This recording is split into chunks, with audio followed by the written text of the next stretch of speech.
This is Tim with Online Big Blue, bringing you the best in New York Giants sports talk and entertainment. It's Monday, Jesus. It's Tuesday, June 1st. Oh, I don't even know what day it is. You know, you get a holiday that Monday and that screws everything up. The worst part was my son was telling me that when we were shooting fireworks in the backyard last night, he was like, we got 4 more days and we can shoot off some more fireworks. It's like, what the hell are you talking about? He goes, well, it's July 4th and there's 4 more days or 3 more days. I had to remind him we were only in June. But what do you want? What do you want from a 10-year-old? They live in a great world, just like we do with the New York Football Giants. And I was thinking about something last night. Can the Giants parallel the Knicks in regards to success in 2021? If anyone would tell you that they knew the Knicks would be in the playoffs, even though we're on the brink of elimination at 3-1 to the Hawks, if anyone would have said that this team would have been in this position to be in the playoffs, you would have been considered to be crazy. I personally had the Knicks ranking in maybe at 32 wins, and you can go watch the videos. Now, they were the surprise team. They were the team that played above and beyond.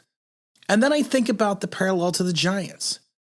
If you go and look at what the talking heads are saying about the Giants, outside of the Giant YouTube sphere where there could be no wrong on this team, if you go outside and look, they're saying, Peter King is saying that the Giants maybe have the 20th best roster, or, 20th best, or is ranked 20th in regards to the power rankings. I think Pro Football Focus said them, the Eagles, and I forget what other team had probably the worst amount of talent on the roster. You got a lot of people saying this is the make or break year for Daniel Jones, which it is. No doubt about that.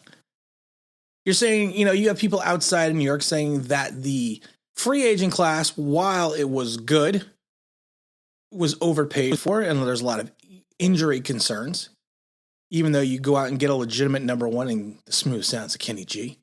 But he is coming off the hip. He is coming off the hammy.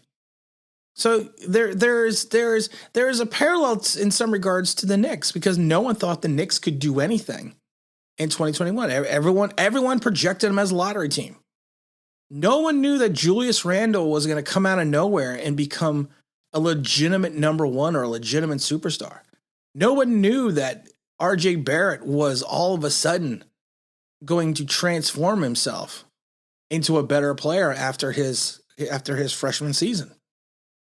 And then it gets me thinking, could the Giants do the same thing? Could the Giants produce a turnaround such as the Knicks? Now, I have said that the Giants would probably win about 8 games. Of course, we've added on an extra game this year, but I was projecting the Giants at 8 games. And I was looking at their schedule, and, it's way too early to go through schedules also, because you don't know.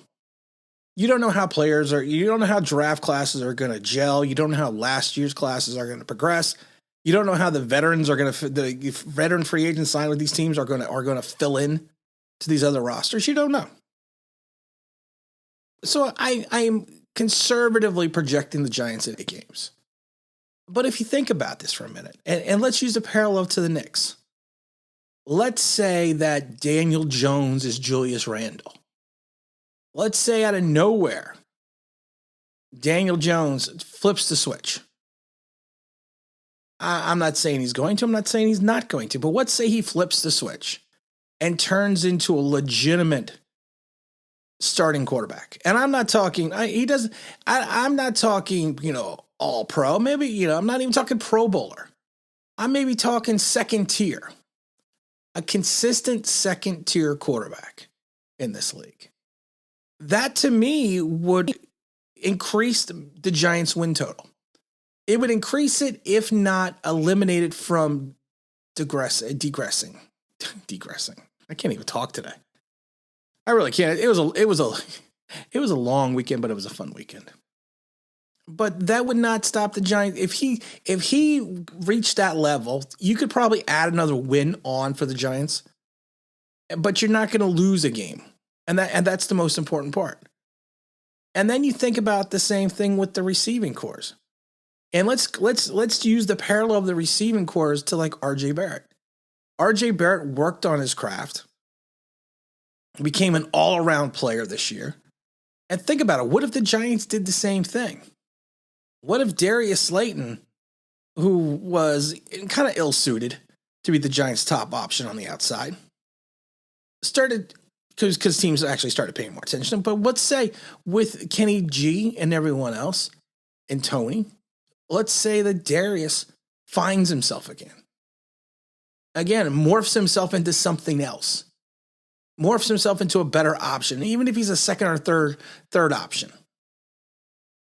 You know, and let's say that John Ross, which I doubt it's going to happen, but let's say that John Ross stays healthy and fulfills some of that talent that they thought they had in Cincinnati.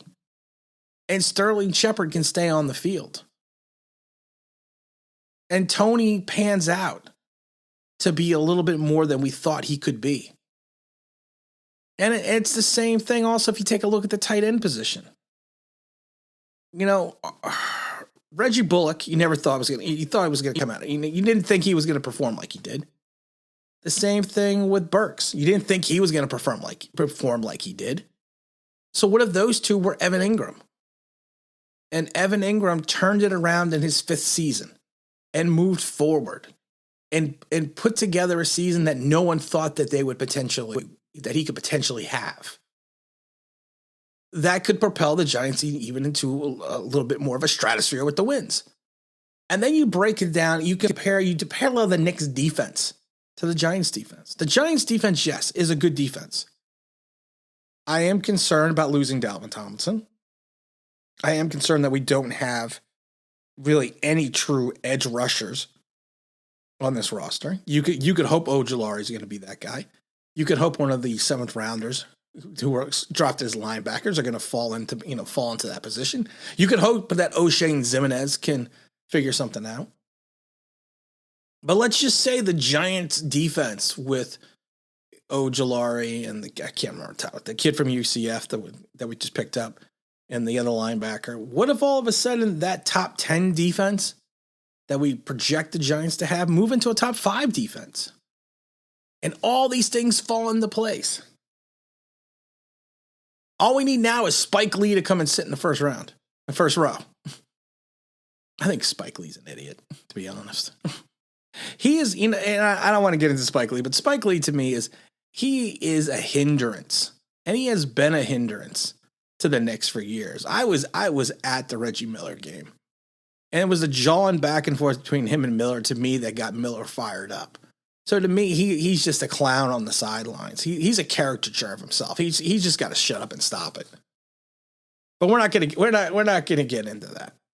But what happens if that top 10 defense projects into a top 5 defense? That win total that I'm projecting of 8, could potentially go up to 10, maybe to 11, and maybe there's a playoff push, just like the Knicks had. And I really do think it's an interesting possibility that could happen for the Giants in 2021, that they could be the surprise team in the NFC and the NFC East, and they could be a Knick-like team. And again, this is Tim with Online Big Blue, bringing you the best of New York Giants sports talk and entertainment. And as always, if you could if you subscribe, if you ring that blinking notification, that'd be awesome.